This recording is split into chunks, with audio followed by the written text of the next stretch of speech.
하나님은 영이시니 예배하는 자가 영과 진리로 예배할지니라. 하나님 아버지 감사합니다. 우리에게 이전보다 조금 더 자유롭게 예배할 수 있는 시간을 주셔서 이렇게 하나님 앞에 나와 예배합니다.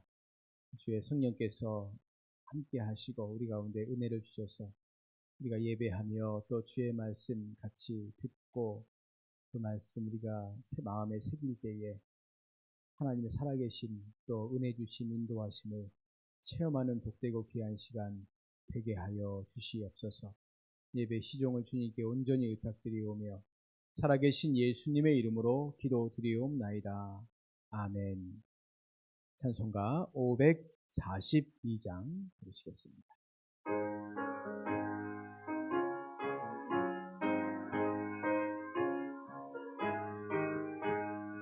그 주 예수 제함이 심히 기쁜 일일세 영생 허락 받았으니 의심 아주 없도다. 예수 믿는 것은 받은 증거 많도다. 예수 귀한 예수 믿음 더욱 주소서. 그 주 예수 의지함이 심히 기쁜 일일세 주를 믿는 나의 마음 의의 피에 적시네. 예수 믿는 것은 받은 증거 많도다. 예수 귀한 예수 믿음 더욱 주소서. 그 주 예수 의지하여 죄악 벗어버리네. 아니 받고 영생함을 주께 모두 얻었네. 예수 믿는 것은 받은 증거 많도다. 예수 귀한 예수 믿음 더욱 주소서. 그 주 예수 의지하여 의원함을 얻었네. 영원 무궁지나도록 주여 함께 하소서. 예수 믿는 것은 받은 증거 많도다. 예수 귀한 예수 믿음 더욱 주소서.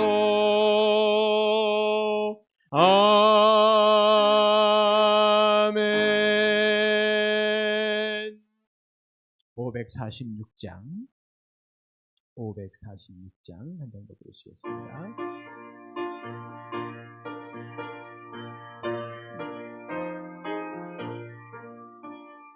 주님 약속하신 말씀 위에서 영원토록 주를 찬송하리라. 소리 높여 주께 영광 돌리며 약속 믿고 굳게 서리라. 굳게 서리 영원하신 말씀 위에 굳게 서리. 굳게 서리 그 말씀 위에 굳게 서리라. 주님 약속하신 말씀 위에서 대상 염려 내게 엄습할 때에 용감하게 힘써 싸워 이기며 약속 믿고 굳게 서리라. 굳게 서리 영원하신 말씀 위에 굳게 서리 굳게 서리 이 말씀 위에 굳게 서리라. 주님 약속하신 말씀 위에서 영원하신 주의 사랑이 믿고 성령으로 힘써 싸워 이기며 약속 믿고 굳게 서리라. 굳게 서리 영원하신 말씀 위에 굳게 서리 굳게 서리 이 말씀 위에 굳게 서리라. 주님 약속하신 말씀 위에서 성령 인도하는 대로 행하며 주님 품에 항상 안식 얻으며 약속 믿고 굳게 서리라. 굳게 서리 영원하신 말씀 위에 굳게 서리 굳게 서리 이 말씀 위에 굳게 서리라. 아멘. 우리 시간 합심하여 기도하겠습니다. 오늘 드려질 예배를 위해서 기도하시고 또 우리가 단계적 일상 회복 이제 시기로 접어들었는데 몇몇 목사님들과 같이 하다 보면 그런 얘기를 합니다. 이제 예배가 한 50% 올 수 있으니까 많이 오겠다 한데 문제는 공간이 열렸지만 사람들의 마음이 문제 아니겠습니까? 성도들의 마음이 열려서 같이 예배 자리에 오고 하는 이 일들의 마음을 이제 하나로 모을 필요가 있다 싶은 생각이 듭니다. 영상으로 예배드리는 것이 습관이 되고 그것이 그냥 편안하고 좋은 것이 돼서는 안 되겠다 싶은 마음이 들고요. 단계적 일상 회복 시점에 이제 우리가 정말 현장에 나와 예배하고 또 성도들을 바라보고 교제하고 섬기는 이런 일들이 하나씩 하나씩 회복돼 나가고 우리 주일학교 예배도 회복돼 나갈 수 있게 해달라고 같이 이 시간 우리 합심하여 기도하는 시간 갖겠습니다. 같이 기도하겠습니다. 하나님 아버지 은혜를 감사합니다. 오늘 이 시간 우리가 주님 앞에 같이 나와 예배하고 주님을 바라보고 주님을 소망케 하심을 감사합니다. 주님 허락하신 은혜가 있어서 우리가 이렇게 주님 앞에 나와 예배할 수 있게 하시고 또 코로나19의 어려운 시기를 지나가면서 이제 우리가 하나씩 하나씩 서서히 회복될 수 있게 하심을 감사합니다. 일상이 회복되고 또 예배가 회복되고 교제가 회복되고 모임이 회복되고 하나님 아버지 이런 모든 일상의 회복들과 모임의 회복들 가운데 우리 주님 은혜를 내려주셔서 참으로 아름답고 귀한 모습들이 회복되게 하시되 특별히 무엇보다도 예배가 회복되게 하시되 우리의 마음이 우리의 생각이 하나님께로 더 나아가 하나님을 예배할 수 있는 복된 은혜 복된 시간을 낼 수 있도록 도와주시기를 기도하고 간구합니다. 하나님 아버지 오늘 이 시간 우리가 주님 앞에 나와 간절한 마음으로 예배할 수 있게 우리를 불러주신 것도 감사합니다. 이제 하나님 앞에 나와 예배할 때 하나님 아버지 주의 성령께서 우리의 심령들을 붙잡아 주시고 우리 성도님들의 마음도 붙잡아 주셔서 하나님 아버지 간절히 예배하며 주님을 바라보고 소망하며 주님 앞에 나아올 수 있는 거룩하고 복된 시간들 될 수 있도록 도와주시고 그동안 하나님 아버지 게으르고 나태했던 우리의 모습들이 다시 한번 새로움을 얻어서 또 새로워져서 하나님 앞에 다시 돌아올 수 있는 나아올 수 있는 은혜를 내려주시옵소서. 예배 자리가 회복되며 하나님 아버지의 게으르고 나태한 심령들이 회복되어지며 주님 앞에 나아올 수 있는 그런 은혜들이 회복될 수 있도록 도와주시고 하나님 우리 장년과 청년들 또 하나님 아버지 우리 중고등학생 주일학교 모두가 다 같이 하나님 아버지 회복된 예배 자리에 나와 예배하며 교제하며 그렇게 하면 우리가 서로가 서로를 섬기며 돌아볼 수 있는 복되고 귀한 시간 되게 하여 주시옵소서. 이 시간들 주님 주장하시고 주의 은혜로 인도하시고 지켜주실 것들 믿습니다. 하나님 도와주시옵소서. 그 크신 은혜 가운데 우리를 친히 인도하여 주시옵소서. 주님만 섬기며 주님만 예배하는 온전한 자리 온전한 시간을 다 되게 하여 주시옵소서. 도와주시옵소서. 예수님의 이름으로 기도드리옵나이다. 아멘. 아버지 하나님 은혜를 감사합니다. 오늘 우리가 같이 모여서 예배케 하시고 또 코로나19로 인하여서 어려웠던 시기를 지나가며 일상의 회복 모습들이 이제 단계적으로 회복될 수 있게 하심을 감사합니다. 현장의 예배가 더 많은 사람들이 모일 수 있게끔 되었고 또 이제 다른 모든 것들도 하나씩 하나씩 회복되어질 텐데 우리의 마음이 먼저 회복되게 하시고 하나님 일어나 주님 앞에 나와 예배함이 회복되게 하시고 그동안 영상으로 드렸던 우리의 마음들 혹시 그것이 편안함이 게으름이 됐을까 두려운데 하나님 우리의 마음들이 다시 회복되고 일어나서 하나님 앞에 나와 예배할 수 있는 귀한 은혜를 내려 주시옵소서. 오늘 이 시간 같이 모여 예배하고 주의 말씀 들을 때에 주의 성령께서 우리의 심령 가운데 함께 하시고 은혜 내려 주실 것들을 믿사오며 살아계신 예수님의 이름으로 기도드리옵나이다. 아멘.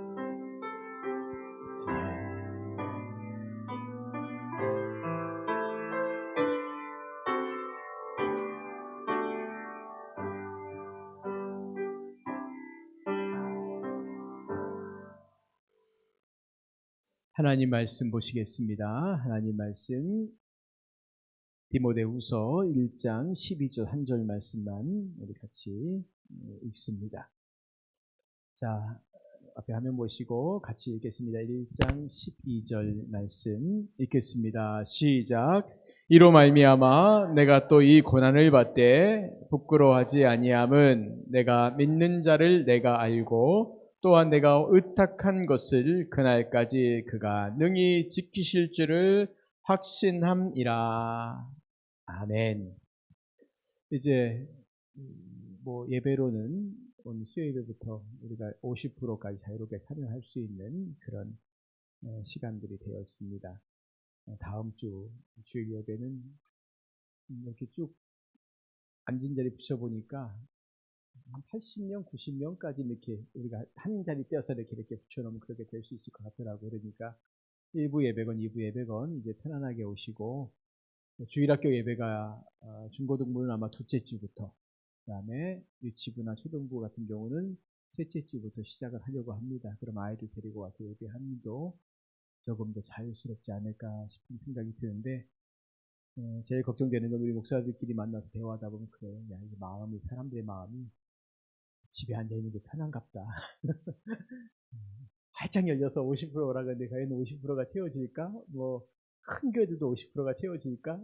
이런 걱정도 하는 사람들도 있고 제일 중요한 건 마음인 것 같아요. 그냥 앉아서 집에 있던 시간들이 편안하고 물론 걱정되고 염려되는 부분도 있죠. 왜 어떻습니까? 그럼에도 불구하고 우리가 사실은 마스크 철저하게 다 쓰고 그 다음에 방역 우리가 하고 들어올 때 열체크하시고 손소독하시고 이제 그런 일들을 우리가 끊임없이 포기하지 않고 하면 저는 아마 더 좋은 날들이 오지 않을까 싶은 생각이 듭니다. 그러니까 주일 예배 오시라는 얘기를 말씀드리는 거죠. 현장에 오셔도 충분히 예배 다 드릴 수 있습니다. 두 번째는 우리 청년들이 우리 단톡방에다가 고구마 해놓은 것이 지금 카페에 와 있습니다. 주문하신 분들은 거기 보면 이렇게 아마 내 거 이름 체크하고 이렇게 가져가는 게 있으니까 고구마 따뜻한데 오래 놔두면 안 좋죠. 그러니까 얼른 가져가셔서 그렇게 드시면 좋겠습니다. 자, 이제 오늘은 우리가 성경적 구원론의 이 확신에 대한 이야기 총 정리하고 다음 주에는 이제 성경적 구원론 마지막 단계인 영화롭게 됨에 대한 이야기를 나누려고 합니다. 자, 이 확신이라는 것은 바로 이 부분이라고 말씀드렸어요. 우리가 형제적 구원, 내가 이미 구원을 받은 사람으로 지금 하나님의 자녀로 거룩하게 하나님 백성답게 그런 우리 삶을 지금 살아가고 있는 과정 가운데서 쉽지 않잖아요. 환난과 고난과 어려움들이 있고 핍박도 있고 이제 이런 일들이 있다 보니까 하나님께서 우리를 붙잡아 주시고 우리에게 인내하라 말씀하시고 우리 마음 가운데 너는 하나님의 자녀다라고 하는 이 확신들 이걸 주시는 거죠. 그러니까 우리가 이러한 주님이 주시는 은혜 가운데 이 견인과 확신의 은혜 가운데 우리가 어떤 삶을 살 수 있냐면 하나님의 자녀로서의 거룩한 삶을 살아갈 수 있다는 겁니다. 이 확신과 견인의 은혜가 없으면 못 살아요. 살 수가 없습니다. 우리 힘으로 그 길을 걸어갈 수 없어요. 존 버년이라고 하는 사람이 쓴 철로 역정이라는 책에 보면 거기 크리스찬이라는 사람이 장망성, 자기가 살던 그 성의 이름이 장망성입니다. 장차 망할 그 성읍에서 내가 여기다가 망하겠구나라는 걸 그가 알아요. 깨닫게 됩니다. 그리고 그 성을 뛰쳐나와서 이제 천성을 향해 막 그 먼 길을 가지 않습니까? 근데 가다가 보면 얼마나 많은 시련과 시험과 핍박과 도전과 유혹과 계속 쓰러지고 넘어질 때마다 와서 붙잡아 주시고 위로해 주시고 일어나라고 툭툭툭 쳐서 힘 주셔서 그 끝까지 갈 수 있게끔. 그런데 그 천성의 앞에 갈 때까지도 계속해서 이 분명한 확신 가운데 사는 게 아니라 계속 흔들려요. 그런데도 그 길을 계속 갑니다. 그러니까 우리의 신앙의 삶이 한 번 먹은 마음이 변함없이 끝까지 그냥 저 사람은 대단하다. 어떻게 저렇게 안 변할 수 있지? 라고 하는 그런 모습으로 사는 것은 어쩌면 거의 불가능할 수 있다는 겁니다. 겉으로 보기에는 그렇게 안 보일 수 있겠지만 우리 마음은 늘 그렇죠. 시시때때로 이리저리 흔들리고 넘어지고 하지 않습니까? 남들에겐 안 그런 척 할 뿐입니다. 남들에게는 정말 견고하고 흔들리지 않고 믿음 좋은 것처럼 이렇게 보일 뿐이지 그렇게 우리가 살려고 발버둥 칠 뿐이지 사실 우리 마음은 염려가 있고 불안이 있고 걱정이 있는 게 이건 어쩔 수 없는 겁니다. 그러니까 우리 모두가 다 그렇다라고 생각하시고 내 마음에 염려와 불안과 걱정이 생기면 내가 이렇게 믿음이 없을까 생각하실 필요가 없다라는 겁니다. 그럴 필요 없습니다. 그냥 다 그렇구나. 그래 계속 흔들리지만 우리가 이 흔들리고 넘어지는 상황일 가운데서 하나님의 은혜를 붙잡고 우리가 나아가는구나 라고 하는 것을 믿으면서 우리가 이 현재적 구원을 이루어 나가는 겁니다. 언제까지요? 우리가 영화될 때까지. 다음번에 얘기하지만 우리의 영화는 두 가지예요. 첫 번째 육체적 우리의 영의 영화는 우리가 죽어서 하나님 앞에 갈 때 낙원에 이르렀을 때 우리의 영이 영화가 되어집니다. 그런데 우리 육체까지 완전한 영화가 이루어지는 것은 예수님의 재림과 더불어서 우리 몸의 부활 그리고 새하늘과 새 땅에서의 영원한 삶을 살면서 이제 완전한 영화가 이루어지는 겁니다. 그렇기 때문에 우리는 이 영화의 삶을 향해 지금 가고 있는 중입니다. 그 과정을 우리가 성화라고 하는 거예요. 이 과정 가운데 꼭 필요한 게 바로 이 두 가지다. 전인과 확신이다 라고 말씀을 드렸습니다. 그래서 이 확신이라는 것은 많은 사람들이 당신은 구원의 확신이 있습니까? 당신은 하나님의 자녀입니까? 당신은 오늘 죽어도 천국에 갈 수 있습니까? 라고 하는 이런 물음 앞에 내가 정말 그러한가? 라는 거죠. 그런데 이 확신이라는 것이 잘못하면 그냥 잘못 이해하면 어떤 생각을 할 수 있냐면은 내가 그렇다! 라고 생각하는 것도 우리도 확신이라고 생각해요. 근데 여러분 생각해 보시죠. 진짜 확신은 정확한 사실을 근거로 해서 내가 그렇다라고 생각하는 게 확신이지 정확한 사실은 없어요. 그런데 나 혼자 그렇다고만 생각해요. 예를 들면 가끔 그런 뉴스가 옛날엔 나왔어요. 요즘이야 그렇게 못하지만 어떤 예쁜 여자 연예인한테 너무 내가 마음이 빠져갖고 저 사람은 내 아내야. 난 저 사람 결혼해서 그래갖고 혼인신고했던 이런 이야기들 가끔 아마 옛날 얘기로 들어보신 적이 있을 겁니다. 그렇죠. 이 사람은 자기 확신 가운데 있는 거예요. 저 예쁜 여배우는 내 아내다. 그럼 이 확신이 있다고 해서 그게 사실입니까? 사실이 아닙니까? 그건 사실이 아니에요. 아무리 그런 확신을 갖고 있어도 객관적인 사실이 없으면 그건 망상이에요. 그렇죠? 자기 혼자 그렇게 생각했는데 어떤 순간에 섰을 때 야, 너 왜 너 혼자 그런 생각했어? 아무도 그렇게 생각하지 않는데 라고 하는 것처럼 이 확신이라는 것이 우리가 객관적인 사실이 없이 그저 자기 주관적인 경험이나 주관적인 체험으로 인해서 나는 구원받았어 라고 말하고 하는 이것에 대해서 예수님께서 마태복음 말씀 가운데 정확히 하고 분명하게 말씀하지 않습니까? 마지막 때 사람들이 모이는데 양가염수로 구분할 거라고. 근데 왜 사람들이 왜 내가 왜 이 왼쪽에 있냐? 내가 왜 염소 쪽에 있습니까? 이 사람들에게 이제 하나님 예수님 말씀하시지 않습니까? 너희가 우리가 주의 이름으로 뭐라고 말하는데 예수님은 너희가 이렇게 말해요. 너희가 행하지 않았다고. 그 말은 뭐냐면 자기들은 주관적인 체험으로 그렇다고 생각한 거예요. 그런데 제일 중요한 게 뭐냐면 이 확신에 있어서 제일 중요한 게 바로 객관적 사실입니다. 객관적 사실이에요. 그러니까 우리가 이 구원의 확신이 흔들린다라고 말할 때 우리가 어렵고 힘든 일이 올 때 내가 체험이 없어서 그런가가 아니라 더 중요한 게 바로 뭐겠습니까? 내가 하나님의 구원을 정말 그 은혜를 받은 구원을 받은 백성인가라고 하는 분명하고 객관적인 사실에 대한 이 확신이 더 중요하다는 거지요. 그래서 요한의 수자 같은 사람이 그러한 흔들림들이 있었다라고. 그래서 이 구원 확신이 대단히 중요하지만 논란이 굉장히 많다. 아까 제가 말씀드렸던 객관적이냐 주관적이냐라는 거예요. 나는 구원받았다고 생각하는데 그런데 객관적인 사실이 없다면 그 구원받은 거 아닙니다. 말씀드린 것처럼 나는 저 여배우와 내가 결혼했다라고 생각하는데 그런데 아니에요. 혼자 망상에 빠진 거예요. 근데 이 구원의 문제도 역시 그럴 수 있다라는 겁니다. 그러니까 아까 요한의 수제 같은 경우가 사실은 그가 그 깨달음이 없었고 다시 하나님 앞에 말씀으로 그가 은혜 받고 다시 회복되는 것이 없었다면 그는 여전히 망상에 빠졌을 거예요. 나는 목사의 아들로 태어났고 나는 신학교에서 공부했고 나는 지금 목사고 나는 선교사고 내가 성경을 이만큼 많이 알고 있고 내가 이만큼 열심을 품고 있고 그게 중요한 게 아니라는 거죠. 그러니까 이 구원의 확신이라는 것에 대해서 우리가 정확하고 분명하게 우리가 아는 것이 필요하다라는 말씀을 계속해서 드린 겁니다. 그래서 성경에 말하는 구원의 확신과 자기 스스로 갖는 구원의 확신은 분명히 다르다. 같지 않습니다. 이건 망상입니다. 난 그런 것 같아. 그런 거. 아니면 난 정말 그래.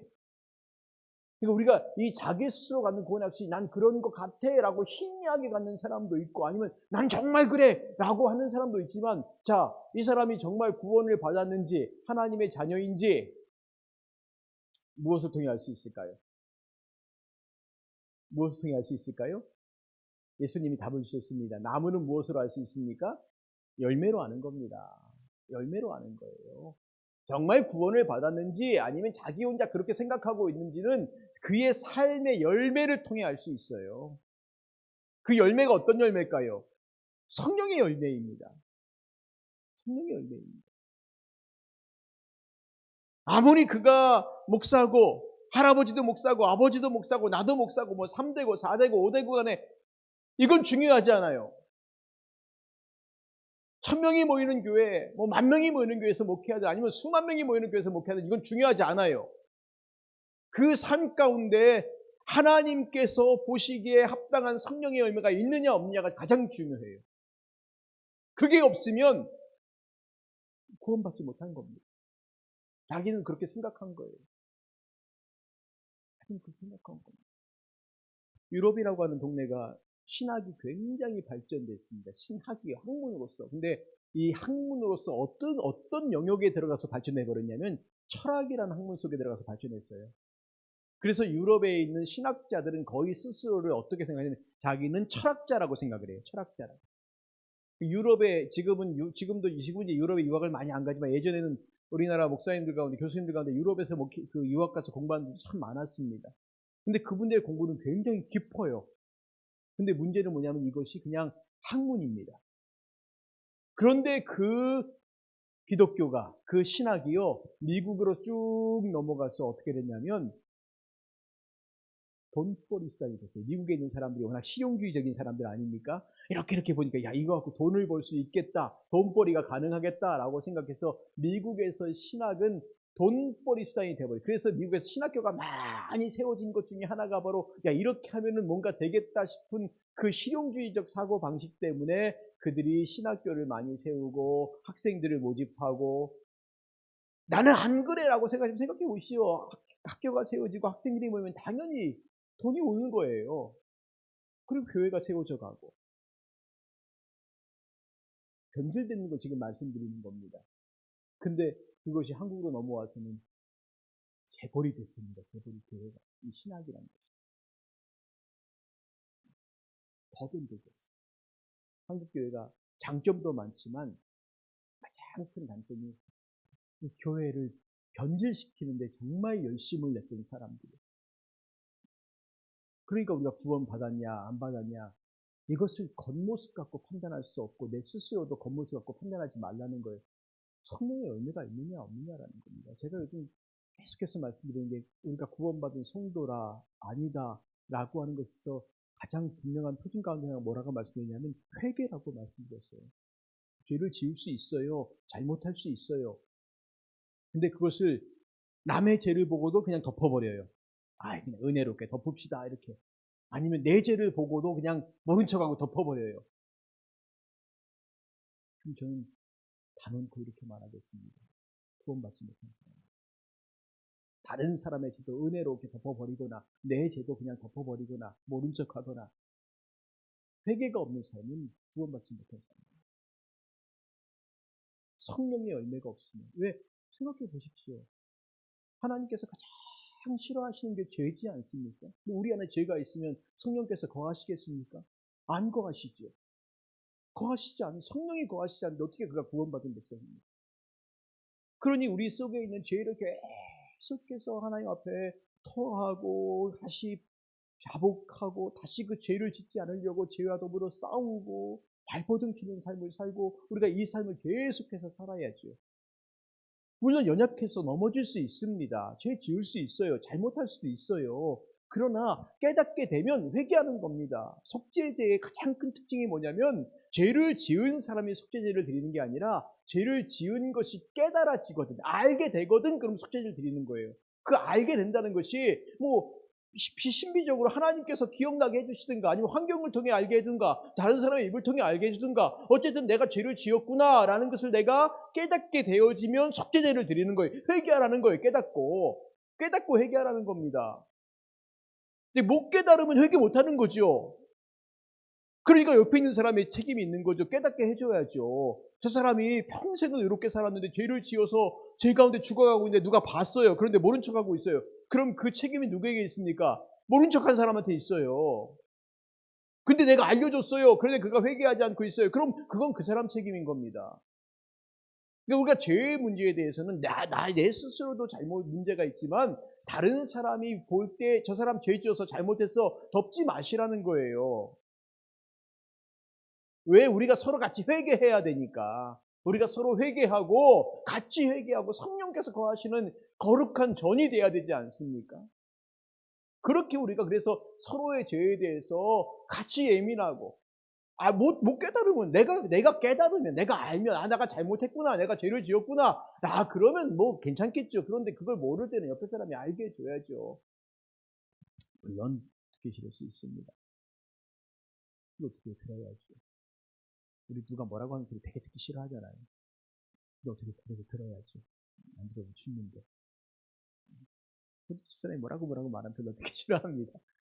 들어야죠. 때로 이상하게 들어야지. 나중에 듣다 보면 그 말이 맞으니까. 안 들으면 죽습니다. 그러니까 우리가 자기 스스로 갖는 권해, 난 구원받았어요 라고 말하는데 성령의 열매도 없어요. 회개의 열매도 없어요. 이게 무슨 전도의 열매 이런 거 아닙니다. 성령의 열매, 회개의 열매, 내 삶을 통해 그런 모습들이 그리스도의 향기가 막 드러나고 나타나고 이런 삶을 내가 막 발버둥 치며 살아가지 않고 그러면서 내 살고 싶은 대로 편안하게 여유롭게 넉넉하게 그냥 세상에서 적당히 타협하고 그렇게 살아가면서 난 구원받았어요. 아닙니다. 지옥 백성입니다. 지옥 백성.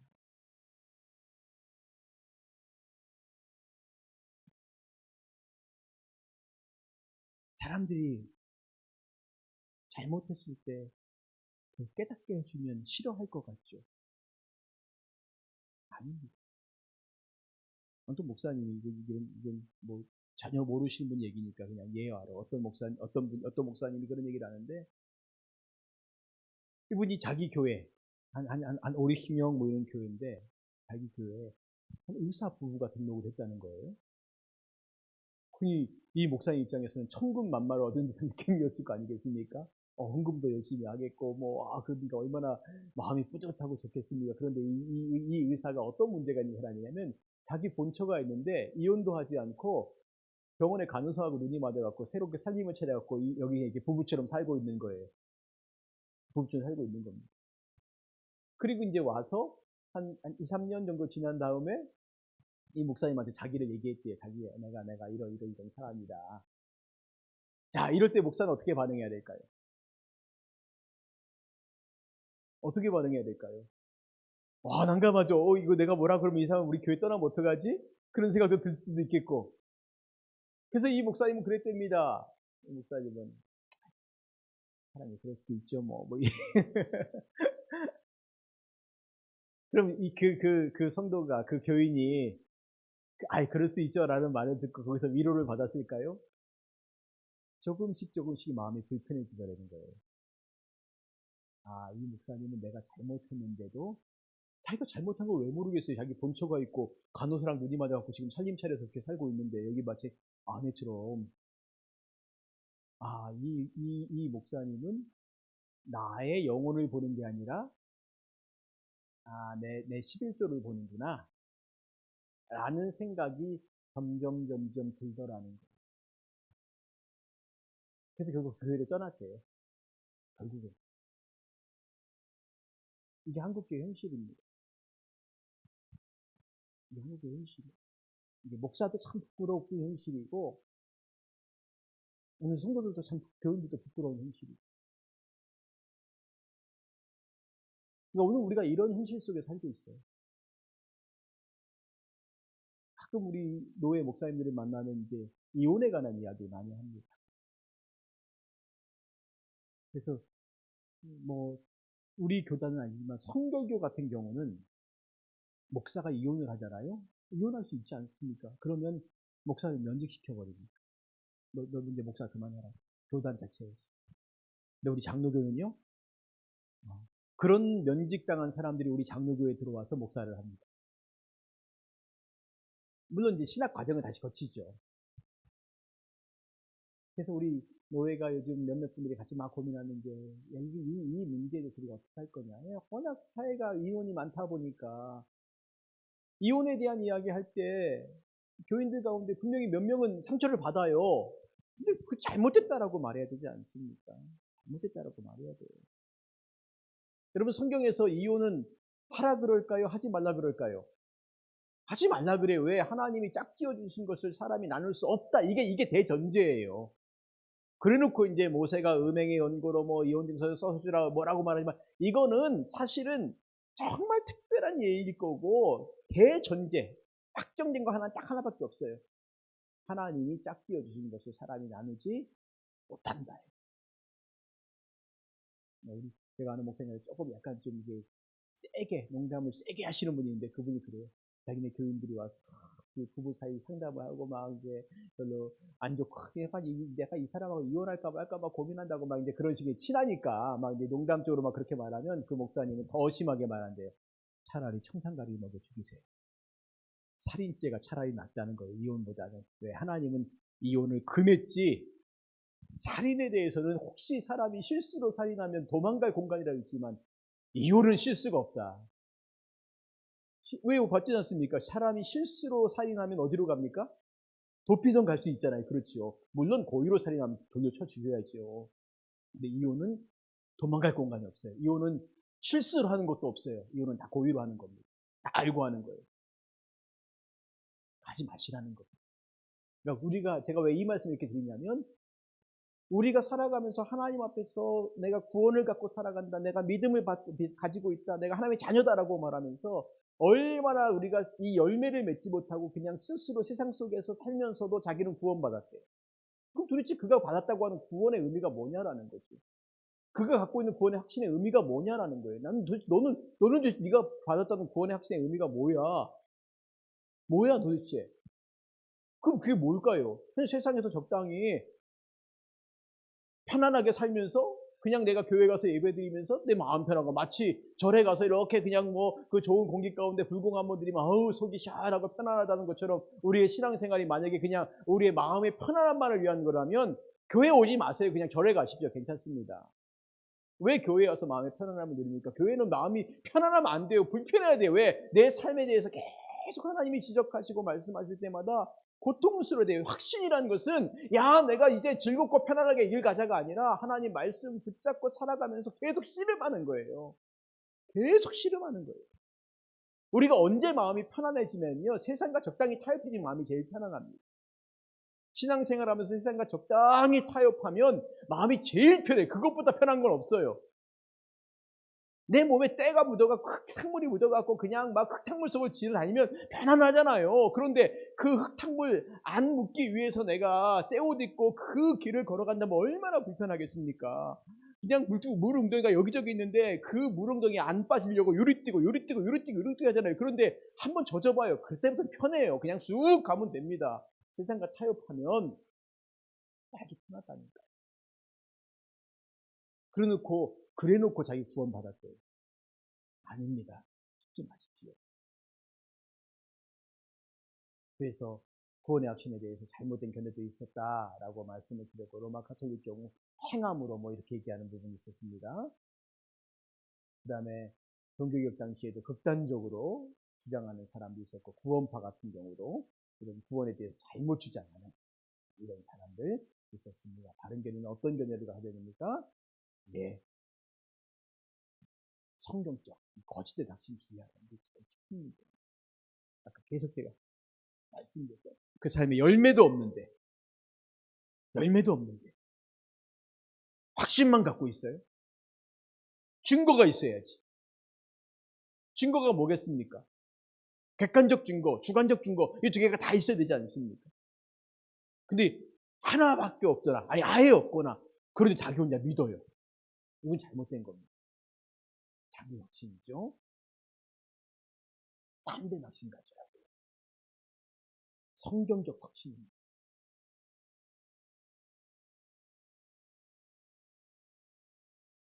약한 확신도 점검할 필요가 있어요. 약한 확신. 왜 약한 확신을 점검할까요? 우리가 이런 사람들이기 때문에 우리가 근데 너무 자꾸만 흔들리고 연약한 가운데 있으면 사실은 괴롭지 않습니까? 하나님 날 도와주시는 거 맞아? 지켜주시는 거 맞아? 나를 붙잡으시는 거 맞아? 맨날 우리가 이 생각만 하고 산다고 생각해 보십시오.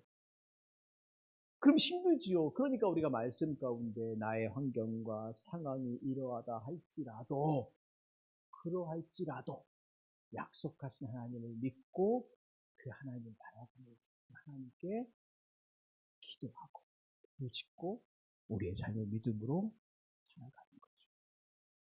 이게 가장 중요한 거 아니겠습니까? 지난주에 예레미야가 감옥에 있을 때 시대전 안에 갇혀 있는데 땅 사라 하니까 진짜 같은 아무리 내가 그렇게 말했을 때 하나님 지금 나 좀 풀어주시든 가시지.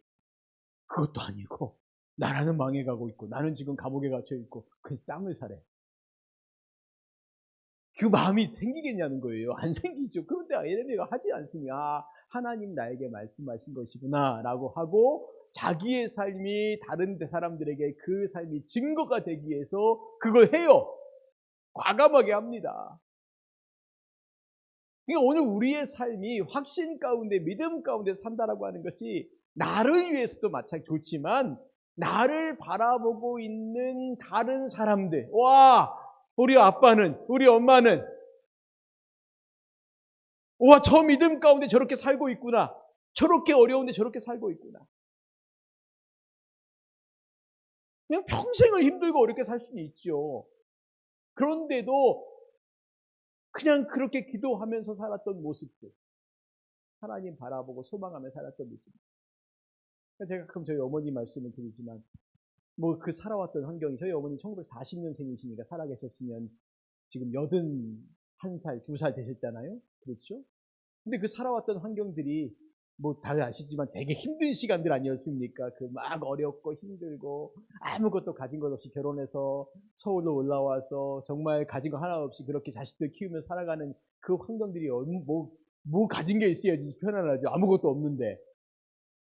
그러니까 그런 환경들 가운데서 신앙생활을 하면서 힘드니까, 어려우니까, 힘들고 어려운 모습을 저희가 다 봤거든요. 기억에 생생해요. 그 다음에 그 힘든 것들이 너무 힘들면 이게 표현되는 게 있잖아요. 표현되는 게 있지 않습니까? 그럼 그거 다 봤어요.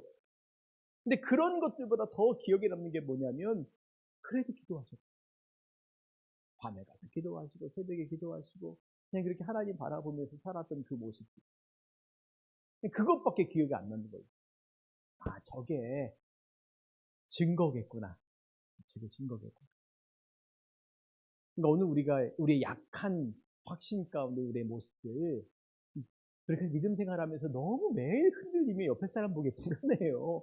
그 다음에 매일 그러면 내 옆에 신앙이 없는 다른 사람이 보고 얘는 믿는다면서 맨날 저렇게 흔들리냐 이러면 쟤는 믿음이 없는 것 같아 뭐 이렇게 하지 않겠습니까? 그런데 우리가 힘들고 어렵고 정말 지치고 낭망되는 가운데서도 분명한 확신 갖고 흔들리지 않고 기뻐하고 감사하고, 쟤는 분명히 저 상황에서 저 시점에서 울어야 돼. 근데 안 울어요. 웃고 있어요. 분명히 낙담하고 절망해야 돼. 그런데 감사하고 있어요. 그럼 사람들이 궁금하지 않겠습니까? 너는 왜 그렇게 살 수 있냐? 아, 하나님이 내 안에 계시기 때문에. 만약에 우리가 이렇게 고백하고 하시다면 그게 전도 아니겠습니까? 당신은 어떻게 그렇게 살 수 있습니까? 엄마는 어떻게 그렇게 살 수 있었어요? 아빠는 어떻게 그렇게 살 수 있었어요? 라고 물어볼 때 주님이 내 안에 계시기 때문에. 그럼 이것보다 더 큰 전도가 어디 있겠습니까?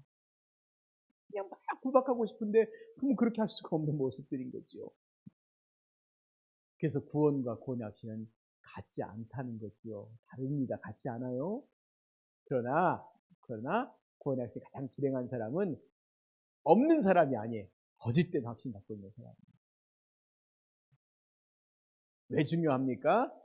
하나님 앞에서 건강한 신앙생활, 성숙한 신앙생활을 할 수 있어요. 우리가 분명한 확신, 객관적, 주관적 증거를 가지고 우리가 분명하게 난 구원받은 백성이에요. 열매를 맺고 살아가는 삶을 살면, 그러면 신앙생활이 건강해져요. 근데 우리가 이 확신이 없으면 자꾸만 의심하지 않겠습니까? 그러니 의심하는 순간에 우리가 하나님을 보는 게 아니라 자꾸만 다른 쪽을 보는 거죠. 그럼 신앙생활이 건강해지지 않습니다. 건강해지지 않습니다. 내가 주님만 바라보지 않고 자꾸 세상 바라보면서 세상에 있는 것들 바라보면서 살아가면 당연히 건강해지지 않아요. 주님 안에서 기쁨을 누리지 못하고 세상 것에서 기쁨을 누리면 그 기쁨이 건강한 기쁨이겠습니까? 처음에는 건강한 기쁨의 모습이 있겠지만 이 세상의 기쁨이라는 것은 자극이 점점 더 세져야지 그 기쁨에 충족이 되어져요. 그럼 건강하지 않아요. 그러니까 세상의 것들 가운데 중독이라는 것이 되는 겁니다. 마약에도 중독되고 술에도 중독되고 음란에도 중독되고 다 중독되는 거예요. 왜? 거기서 기쁨을 찾다 보니까. 거기서 즐거움을 찾다 보니까.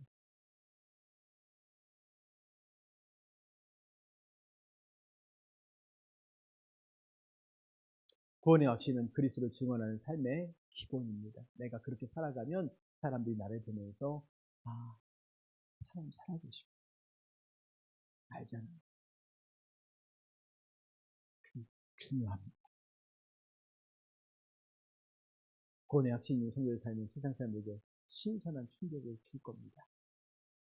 증거가 뭡니까? 예, 성경을 통한 객관적인 증거가 있다라고 말씀을 드렸고, 또 하나, 예, 이런 말 했다라고 말씀을 드렸습니다. 확신이라는 것은 객관적 확신과 주관적 확신 두 개가 되어질 때 완전한 확신이 되어진다라고 말씀을 드렸고요. 성도의 삶을 통한 주관적인 증거가 있습니다. 자, 객관적인 증거는 성경에 써 있어요. 주관적인 증거는 내 삶에 뭐가 나와요? 열매가 나와요. 그 나도 알아요. 내 삶에 열매가 맺힌다는 건 나도 알아요.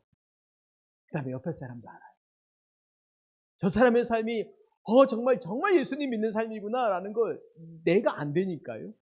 저 사람 진짜 신자야 가짜 신자야 이거 우리도 알잖아요. 대충 보면 아이 저 좀 약간 좀 엉터리 같은 인간이구만 이거 우리가 알아요.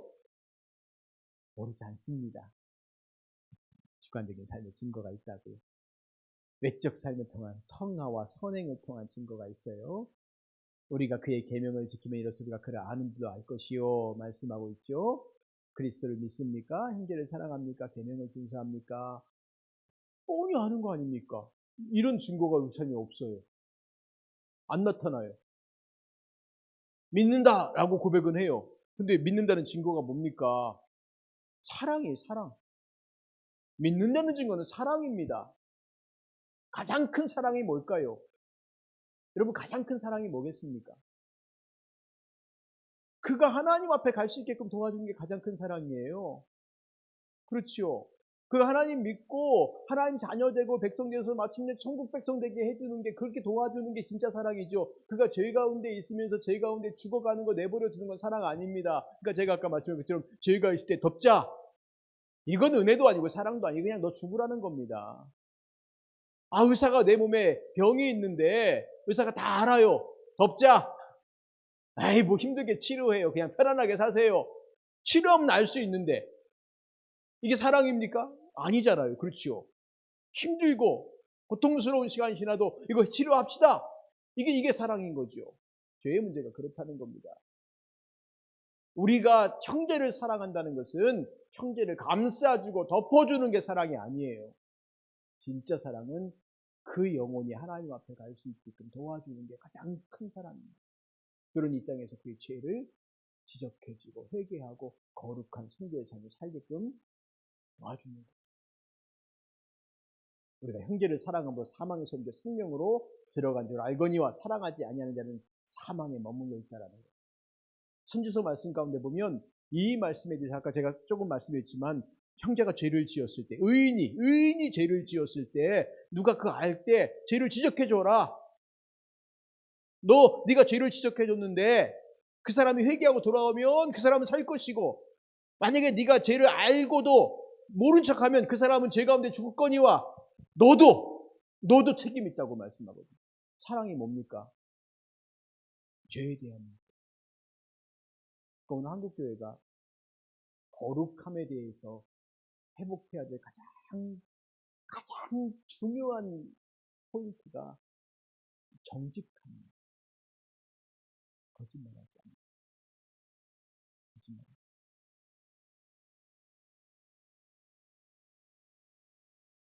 교육의 문제도 있을 것 같지만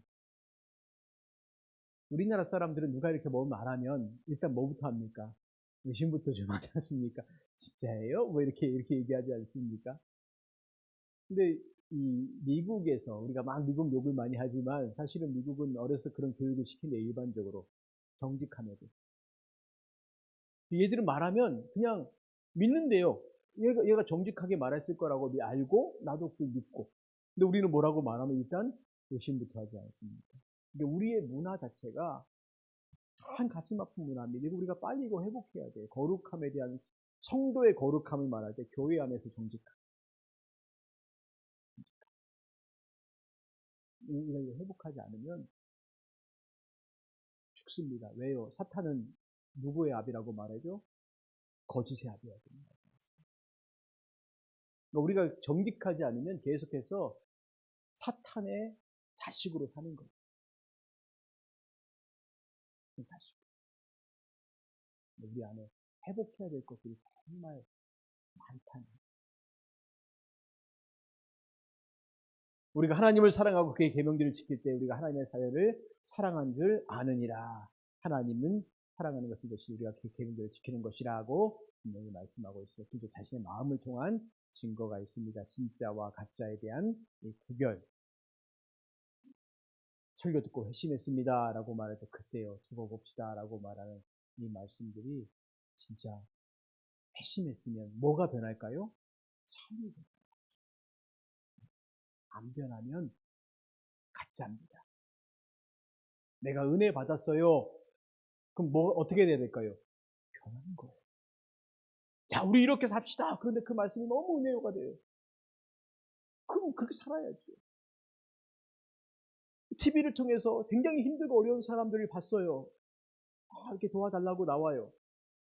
그럼 내가 그걸 보고 막 나도 너무 그들이 불쌍해요. 눈물이 나와요. 그럼 그 다음에 내가 뭘 해야 됩니까? 최소한 얼마라도 후원을 보내야죠. 이게 정상이죠. 그렇죠. 이게 내 마음에 그를 향한 안타까움의 표현이지 않습니까? 근데 울어요. 끝나요. 그게 무슨 의미가 있냐는 거예요. 아무 의미가 없어요. 예수님 말씀하지 않습니까? 형제가 배고파하고 있는데 추워하고 있는데 야 좀 따뜻하게 해라. 배부르게 해라. 그리고 그냥 가는 게 무슨 의미가 있냐. 줘라 좀. 나눠주라고. 배고파고 있으면 빵 하나라도 사주라고. 그리고 이거라도 먹으라고 해야지. 그냥 아유 굶으셨어요? 좀 먹지 왜 안 먹었냐고. 이렇게 말만 하고 지나가면 안 되지 않습니까? 그러니까 우리가 글쎄요 그럼 두고 봅시다라고 하는 이 말씀이 얼마나 우리가 이 말만 살아서 얘기하는 것들이 많은지 시자는 거지요. 마음속으로 어떤 생각을 하고 있습니까? 하나님에 대한 갈망이 있습니까? 중요한 것이라고. 세 번째, 성령님을 통한 직접적인 증거가 있다. 성령께서 우리에게 증언하시는 것들, 신이 증언하시는 부분들이 있다는 겁니다. 네, 그런 분들의 말씀들을 지난주에 들었습니다. 구원의 학생을 할 때 주의 생각할 때 무엇입니까?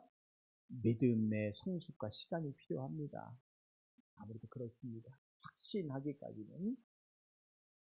참된 신자도 구원의 확신을 얻을 때까지 많은 고난과 투쟁을 거치며 오랫동안 기다려야 한다. 웨스트민스터 신앙고백서에 이렇게 얘기해주고 있습니다. 구원의 확신은 정상적인 은혜의 수단을 사용하는 가운데 주어집니다. 이상한 비정상적인, 그러니까 성령께서 우리에게 말씀해 주신다라고 말할 때 어떤 사람은 이상하게 성령께서 직접 내 귀에 뭐라고 속삭여 준다는데, 성령께서 우리에게 말씀하실 때는 어떻게 말씀하실까요? 말씀을 통해 말씀하세요. 하나님 말씀을 우리가 읽거나 듣거나 할 때 그 말씀을 통해 말씀하지, 내가 기도하고 있는데 전혀 뜻밖의 하늘에서 우르릉 하면서 아무개야 이렇게 말씀하지 않아요. 그러니까 우리가 성령의 음성을 착각하는 사람은 그걸 성령의 음성이라고 하지만 그건 정말 잘못된 수단입니다. 정상적인 수단. 그럼 우리에게 주시는 은혜의 정상적인 수단이 뭐겠습니까? 예배, 말씀, 기도입니다. 그리고 여기다가 성도의 교제가 들어가는 거예요. 근데 가장 중요한 세 가지 본질은 예배, 말씀, 기도예요. 여기 성도의 교제, 찬양 이런 것들이 이제 들어갈 수 있죠. 성령께서 힘 주신 대로 하나님에게 은혜 주신 걸 알게 되고 이상한 계시의 방법을 통하지 않고 보통의 방편에 힘쓰므로써 구원의 확신을 얻을 수 있습니다. 이상한 계시를 통하지 않고 막 산에 올라가서 그냥 하나님 나에게 말씀해 주세요 그러고 이상하게 하는 거 아니고 구원의 확신 얻을 때까지 부지런히 힘써 하나님 나도 확신 가운데 거하게 해주세요.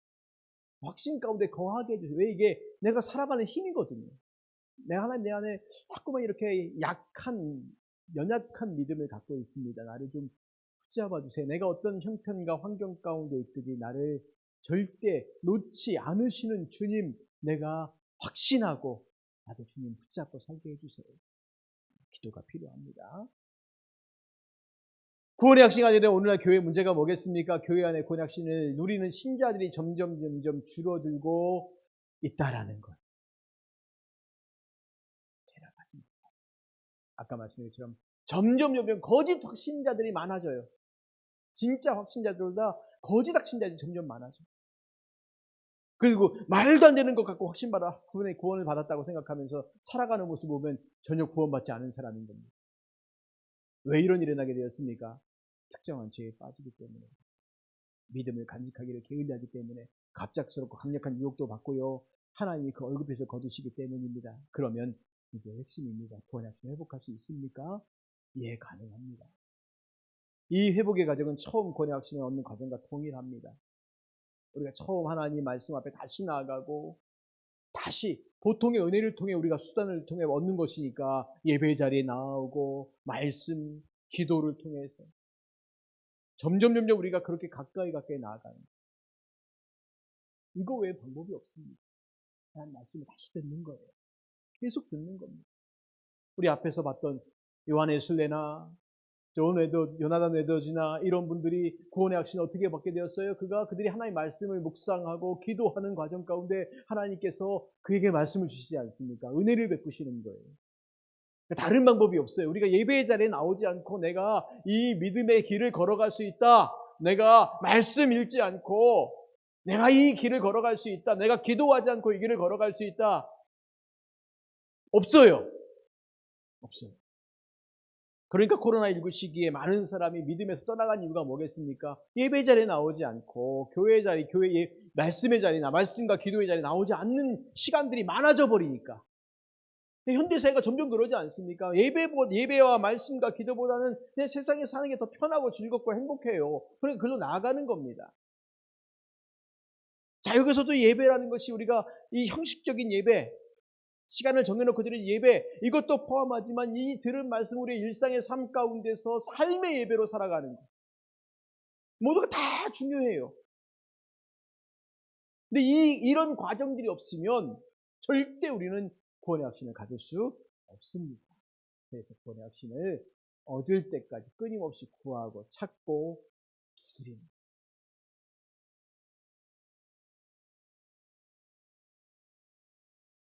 구원의 풍성함을 누리시길 바랍니다. 누려야 돼요. 누리지 않으면 신앙생활이 재미가 없어요. 정말 재미가 없어요. 아우, 살아가는데 힘만 들어요. 재미가 없어요. 근데 이 은혜의 풍성한 가운데 가면 힘들지만 재미가 있어요. 그리고 우리가 지금 누려야 될 것들, 그리고 앞으로 장차 우리가 누릴 수 있는 것들, 이것이 뭔지를 알면 지금 힘들어도 얼마나 즐겁고 행복하겠습니까? 얼마나 행복하겠어요. 내가 지금 누리는 것, 그러니까 지금은 힘들더라도 그 과정의 기쁨을 누리는 거예요. 결혼을 준비하는 신랑과 신부가 여러 가지 신혼집, 혼수, 결혼식장, 여러 가지 스드메라고 말하는 그런 뭔가 결혼을 위한 준비하는 과정 갖다 보면 많이 싸운다 하지 않습니까? 막 갈등도 되고. 근데 그 과정을 누리면 얼마나 좋아. 야, 우리가 정말 이 하나하나가 힘들지만 지금 자기들 행복하려고 그거 준비하고 있는데 거기서 안 만나고 싸우면 되겠습니까? 그 순간 기쁨을 누려야죠. 그리고 또 한 가지, 이렇게 우리가 잘 준비하고 우리의 결혼을 준비하고 또 마음을 준비하고 하면서 앞으로가 결혼 생활에 누리는 그 기쁨들을 누릴 것들을 또 기대하면서 이 일들을 준비하면 얼마나 좋겠어요. 근데 이 미련한 인간들은 거기서 갈등이 생긴다고 싸우면 얼마나 웃긴 짓입니까? 그리고 이제 그만해! 그리고 결혼 준비하면서 헤어지는 사람도 있잖아요. 신앙생활 할 때 우리 지금의 가정이 힘들어요. 그러나 이 과정에서 누리는 기쁨을 누리십시오. 그리고 장차 우리가 누릴 참된 기쁨을 소망하면서, 정말 그걸 소망하면서 그 기쁨 가운데 거할 수 있고 나아갈 수 있고, 그래서 오늘 우리의 삶이 정말 믿음의 확신 가운데, 구원의 확신 가운데 살아갈 수 있게 주님의 이름으로 축원합니다. 우리 같이 이 시간에 합심하여 한번 기도하겠습니다. 우리 말씀을 기억하면서 같이 기도하겠습니다. 하나님, 오늘 우리에게 분명한 구원의 확신을 가지고 우리가 지금 살아가면서 주님으로 인한 기쁨을 누리게 해주세요. 주님과 함께 동행하는 그 기쁨. 여호와는 나의 목자시니 내게 부족함이 없으리로다. 다윗이 고백하지 않습니까? 그가 나를 푸른 초장에 누이시며 실만한 물가에 인도하신다고. 내 원수의 목전에서 내게 상을 베풀어 주신다고. 그의 삶이 고통스럽고 힘들었지만 그는 그 과정의 기쁨을 누렸어요. 그 과정 가운데 주님과 함께하는 기쁨을 누렸어요. 그리고 장차 주님이 나에게 주실 내 자지 넘치나이다라고 하는 이 큰 확신 가운데 살지 않았습니까? 우리도 오늘날 우리가 확신을 갖는 게 바로 그 안에 그런 기쁨입니다. 지금의 기쁨을 누리고 우리가 장차 누릴 영원한 기쁨을 소망하면서 같이 이 시간 우리가 합심하여 기도하겠습니다. 기도합니다. 하나님 아버지, 은혜를 감사합니다. 오늘에게 주어진 시간에 우리가 주의 말씀을 같이 나누었습니다. 하나님의 은혜 가운데 거하며 살아가는 삶이 얼마나 중요한지 우리가 알게 하시고 깨닫게 하시되, 주님 기뻐하시는 모습으로 우리가 살아갈 때 하나님, 우리가 어떤 모습으로 살아야 하는지, 하나님 오늘 우리가 어떻게 살아야 하는지, 어떤 기쁨으로 살아야 하는지, 어떤 즐거움으로 살아야 하는지, 어떤 행복함으로 살아야 하는지 우리가 알게 하시되, 주님과 함께 동행하는 삶, 주님과 함께 동행하는 삶, 주님이 나에게 주신 은혜를 누리며 살아가는 삶, 주님이 주시는 그 기쁨을 누리며 살아가는 삶, 주님과 함께하는 그 삶, 우리가 오늘도 내일도 살아갈 수 있는 은혜를 내려주시기를 기도하고 간구합니다. 주님, 오늘 우리에게 부르신 주님의 은혜가 있기에 오늘 우리가 이 믿음을 가지고 삽니다. 구원의 확신을 가지고 삽니다. 도와주시옵소서. 은혜를 내려주시옵소서. 오직 주님만 바라고 소망하면서 나에게 주어진, 우리에게 주어진 믿음의 길을 걸어가게 하시고 주님의 영광을 위하여 살아가는 우리 모두가 다 될 수 있도록 하나님 도와주시기를 간구하고 기도합니다. 오늘도 우리가 주님 앞에 나와 예배합니다. 주님 도우시고 인도하시고 은혜 주셔서 주님의 살아계심, 은혜 주심, 역사하심을 체험하게 하시고 주님의 인도하심 가운데 나아가며 주님의 기쁨들을 참으로 누리며 나아가는 우리 모두가 다 될 수 있도록 도와주시고 인도하여 주시옵소서. 하나님, 오늘의 삶을 붙잡아 주심을 감사하며 살아계신 예수님의 이름으로 기도드리옵나이다. 아멘. 하나님 아버지, 오늘 우리에게 구원의 확신에 무엇인가 알게 하심을 감사합니다. 그리고 우리에게 분명한 확신을 가지고 살아가라고, 그 분명한 구원의 확신을 살아가면서 그 구원의 풍성함을 누리되 지금 누리고 이후에 누릴 것들을 영원한 그 소망을 우리가 갖고 또 살아가라고 말씀하시는 것을 듣게 하시고, 우리가 이 시대를 살아가면서 정말 분명한 하나님의 자녀로서의 삶을 살아갈 수 있는 귀한 은혜, 놀라운 은혜, 복된 은혜 모두에게 내려 주시옵소서. 오늘도 주님 앞에 나가 같이 예배하는 우리 성도님들 심령위에 복의 복을 더하시고, 또 이제 한 주간 살아가면서도 우리가 더욱더 주님을 바라보고 소망케 하시며, 이번 주일에 이제 더 많은 사람들이 나와 예배를 드리게 되었는데, 하나님 그저 그동안 가정에서 영상으로 예배드렸던 분들 가운데 많은 분들의 마음을 열어주셔서 같이 모여 예배할 수 있는 귀한 은혜 내려 주시옵소서. 오늘도 반주로 수고한 성도님 위에 주께서 크신 은혜 내려 주시옵소서. 예수님의 이름으로 기도드리옵나이다. 아멘. 지금은 우리 주 예수 그리스도의 은혜와 하나님 아버지의 무한하신 사랑과 성령님의 위로, 교통, 충만, 역사하심이 오늘도 주님 앞에 나와 한마음으로 예배하며 돌아가는 우리 모든 성도님들 머리 위에 지금부터 영원토록 함께 하시기를 간절히 축원하옵나이다. 아멘.